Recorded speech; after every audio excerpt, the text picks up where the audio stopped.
Highlander ឆ្នាំ2002 ម៉ាស៊ីន4ប៉ុង1ទឹកថ្នាំស្អាតមួយជុំចង្គៀង7កាំងឯភ្លើងគឺមួយអែមជូនបងប្អូនទាំងអស់គ្នាហើយបងប្រចាំខែវិញតែ200ជាងទេបាទអញ្ចឹងបងប្អូនទាំងអស់គ្នាយើងក៏លេខទៅមើលឡានវិញបាទនេះបងប្អូនហើយឡានពណ៌មាសបាទទឹកថ្នាំស្អាតតាំងពីមុខដល់ក្រោយហើយការតែពិសេសហ្នឹងគឺលេងយ៉ាន់330ទៀតបងប្អូនអើយសម្បកកង់ថ្មីកញ្ចក់ខ្មៅ UV លេងអីណុកមួយជុំបាទស្អាតដល់បងប្អូនទាំងអស់គ្នានេះថ្មីខ្ចីចាញ់តែម្ដងណាហើយទឹកថ្នាំភិនភាគដូចបងប្អូនឃើញអញ្ចឹងគឺស្អាតអត់ទាស់ទេបាទ friend កាប់មុខ Highlander មក100នាក់គឺត្រូវទាំង100តែម្ដងបាទនេះបងប្អូនមើលផ្ទៃខាងក្រោយរថយន្តនេះមានកាមេរ៉ាក្រោយទៀតអញ្ចឹងមានន័យថារថយន្តនេះគឺបានបំពាក់ដោយមញ៉េ Android ហើយបាទឥឡូវយើងមកមើលខាងនេះសិនបាទ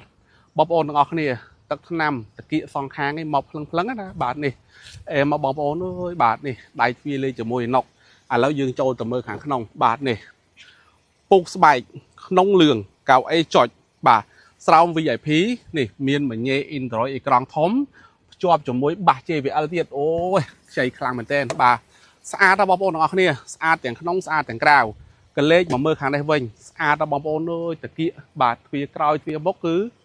មកភ្លឹងតែម្ដងបាទស្អាតសំណុំបាទហើយភ្លើងខាងមុខបងប្អូនទាំងអស់គ្នាដឹងតែតិចភ្នែកហើយបាទអញ្ចឹងសម្រាប់រថយន្តនេះបងប្អូនមានចំណូលល្អក៏ស្នើរំលោះសុតបានការបង់រំលោះ